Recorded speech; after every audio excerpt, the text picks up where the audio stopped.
కొండవేడి ప్రాంతంలో శివాజీ గారు ఇక్కడ ఆయన స్వయంగా ప్రొడక్షన్లోకి ఒక గ్రామీణ ప్రాంతంలో గ్రామీణ వాతావరణంలో విలేజ్ సెక్రటరీగా ఉంది ఏ విధంగా ఉంటుందనే దాని మీద ఈ చుట్టుపక్కల ప్రాంతంలో ఆయన సినిమా తీయటం జరుగుతుంది అనమాట.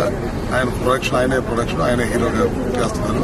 నేను పుల్లారావు గారు కూడా ఇక్కడ ఇట్లాంటి సినిమాలు ఎక్కువగా తీయాలని ఈ ప్రాంతం బాగా అభివృద్ధి చెందాలని చెప్పి కోరుకుంటున్నాం. కాబట్టి మేము ఇక్కడికి వచ్చి హీరో గారిని కూడా అభినందనలు తెలియజేస్తా ఉన్నాం. ఎందుకంటే గతంలో కూడా చంద్రబాబు నాయుడు గారి గవర్నమెంట్ ఉన్నప్పుడు పుల్లారావు గారి ఆధ్వర్యంలో ఇక్కడ ఈ ప్రాంతం చాలా పెద్ద ఎత్తున అభివృద్ధి చేశారు. ఇప్పుడు మేము వస్తా చూసాం అనమాట. రోడ్డు సరిగ్గా గ్రామీణ ప్రాంతాలకి పట్టణాలకి రోడ్లు లేని పరిస్థితుల్లో ఆ రోజుల్లో 40 కోట్లు 50 కోట్లు పెట్టి ఖర్చు చేసి ఈ ప్రాంతానికి రోడ్లు వేశారంటే ఈ ప్రాంతం పట్ల పుల్లారావు గారికి ఉన్న అభిమానం ఏదో దాన్ని బట్టి అర్థమవుతుంది. ఇవాళ శివాజీ గారి ఇక్కడికి వచ్చి ఈ ప్రాంతం దృష్టిలో సినిమాలు చేస్తున్నారు.